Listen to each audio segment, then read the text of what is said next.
పెద్దిరెడ్డి మిథున్ రెడ్డి 32,000 మంది రక్తం తాగి వాళ్ళ ఉసురుకు తీసుకుని వేల కోట్లు సంపాదించి ఆ కేసులో అరెస్ట్ అయితే వింత వింత కోరికలు కోరుతున్నాడు.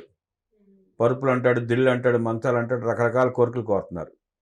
వేల లక్షల కోట్ల రూపాయలు అడ్డంగా దోచేసి ఎంతోమంది ఆడపడుచుల తాళిబొట్లు తెంచేసి ఈ రోజున ఎంతోమంది అభాగ్యులు బెడ్ రిడెన్ అయిపోయి ఏ విధంగా మంచానికి పరిమితం అయిపోయారు. వాళ్ళంతా ఇంత ఘోరం చేసి వీళ్ళు ఈ రోజున నిందితులుగా మరి కోర్టులో అన్ని విధాలుగా కూడా వీళ్ళ గురించి విచారణ జరిగింది, రిమాండ్ వేశారు.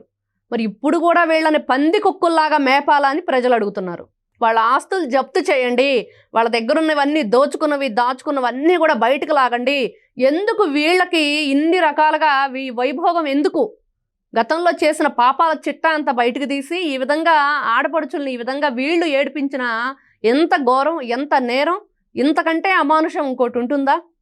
ఇంత భయంకరంగా చేసిన వీళ్ళు ఈ మద్యం కుంభకోణంలో డబ్బు అనే ఒక దాహంతో ప్రజలను ఏ విధంగా వీళ్ళు దోచుకున్నారో చూస్తే నిజంగా డబ్బులు దోచుకున్న ఒక రకం, జీవితాలను సర్వనాశనం చేసేశారు. కొంతమందికి లైఫే లేకుండా చేశారు. కొంతమందిని ఈ విధంగా అటు ఇటు కాకుండా పాపం వాళ్ళ జీవితాలు ఎక్కడా కూడా ఒకవైపు చూస్తే నాడీ వ్యవస్థ పనిచేయకుండా, ఇంకొక వైపు చూస్తే కిడ్నీలు, లివరు అన్నీ కూడా మరి ఏ విధంగా పాడైపోయినాయి. వైఎస్ఆర్సీపీ పార్టీ నాయకులు ఎవరైతే దీంట్లో ఉన్నారో వీళ్ళ లివర్లు కిడ్నీలు తీసి వీళ్ళందరికీ కూడా దానం చేయాలి.